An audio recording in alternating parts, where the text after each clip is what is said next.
नहीं कह रहा, उस समय का बार बोलते हैं हमारे पास सारी कतरने हैं। उन सारी कतरनों को आधार बनाकर हमारे एक भक्त ने, भाई ने एक पुस्तक लिखी, सच बनाम झूठ। उसमें भ्रष्ट जजों के या अन्यायकारी जजों के नाम दिए गए जो अपनी ड्यूटी से कोताही करते थे, उनके नाम दिए। उन फोटों को लगाया जो जातियां हुई भक्तों के साथ। लेकिन पुलिस प्रशासन और तत्कालीन जज मूक दर्शक बने बैठे रहे। किसी ने यह जहमत नहीं उठाई कि नए सामाजिक तत्वों के खिलाफ मुकदमे दायर किए जाएं,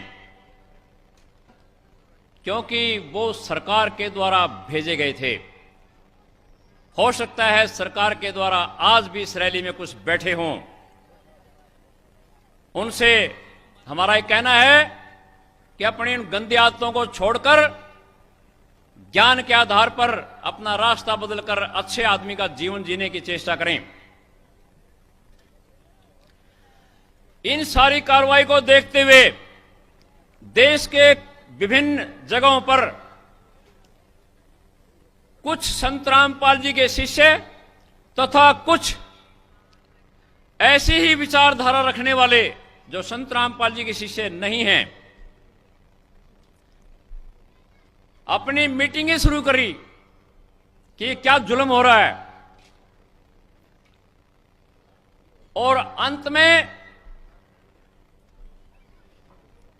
14 अगस्त 2010 को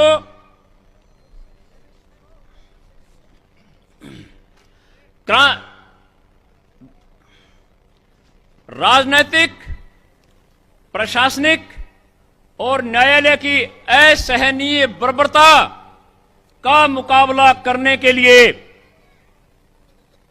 संत रामपाल जी के शिष्य यानी हम लोग और हमारे से विचार मेल खाने वाले अन्य लोग जो बाद में शिष्य भी बन गए होंगे, इकट्ठे हुए रोहतक के मानसरोवर पार्क में।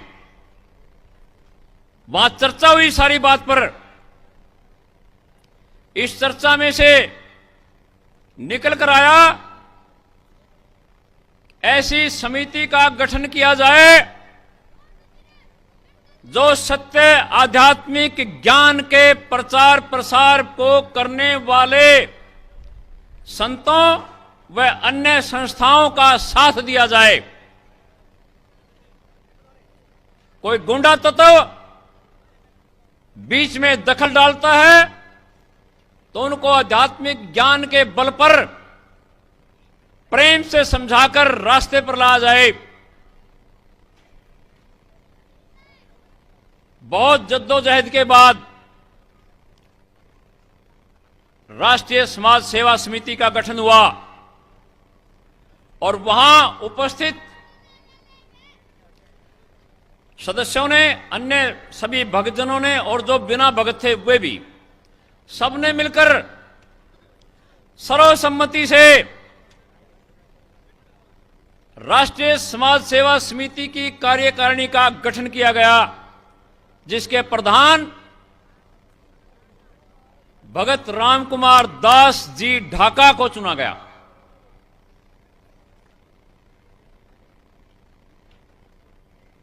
आज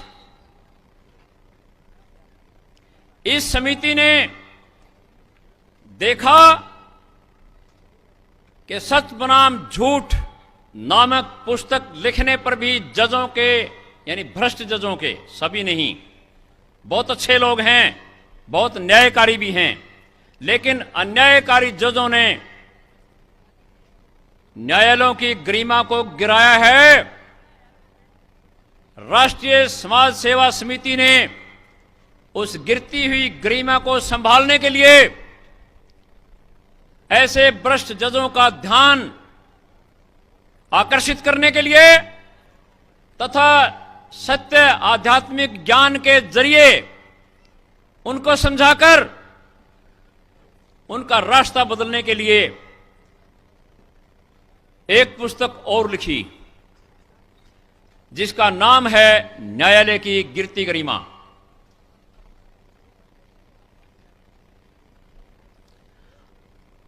जिन भ्रष्ट जजों के नाम डाले गए हैं,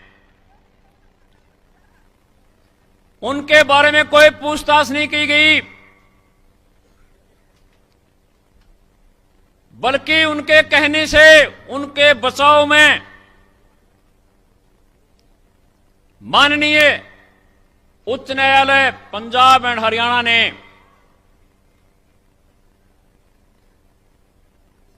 हमारी समिति के अध्यक्ष भगत राम कुमार दास जी को एक नोटिस भेजा। उसके बाद उनका सम्मन भेजा और उन्हें आज दिनांक 24/9/2014 को निजी तौर से, जैसे अंग्रेजी में इन पर्सन बोलते हैं, निजी तौर से हाई कोर्ट के जज माननीय भल्ला जी की कोर्ट नंबर 6 में उपस्थित होने के लिए कहा गया। हमारे प्रधान जी आज वहां उपस्थित होने के लिए गए हुए हैं।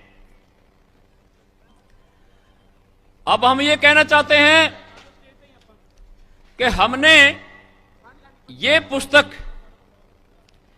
किसी का अपमान करने के लिए नहीं छापी। हमने भ्रष्टाचार में लिप्त कुछ जजों को ज्ञान के आधार पर समझाने की चेष्टा की है, ताकि वे भी अपना रास्ता ठीक चुन लें। आध्यात्मिक ज्ञान ये कहता है कि जिस तरह से हम परमात्मा के बच्चे हैं, उसी प्रकार वे भ्रष्ट जज भी परमात्मा के बच्चे हैं। तभी तो इतने ऊंचे पदों पर गए। वो भूल गए परमात्मा है, वो सब देख रहा है। हम जगह जगह ये लिखा देखते हैं, सावधान, आप सीसीटीवी कैमरे की नजर में हैं। हम उन भ्रष्टजों को बताना चाहते हैं कि ए माननीय कहने वाले जज साहिबान, आप परमात्मा की नजर में हैं। परमात्मा अपने बहके हुए बच्चों को बहकने नहीं देते। जिस किसी तरीके से अपने बच्चों को संभालते हैं, पुचकार कर, धमका कर, थोड़ा बहुत लालच देकर अपने बच्चों को लाइन पर लाते हैं। इसी प्रयास में हमने संत रामपाल जी के ज्ञान से प्रेरित होकर यह पुस्तक लिखी और भ्रष्ट जजों को, जो हमारे ही भाई हैं, कोई अलग नहीं हैं, चाहे आज वो न्याय की कुर्सी पर बैठे हैं, कर नहीं पा रहे, अलग बात है।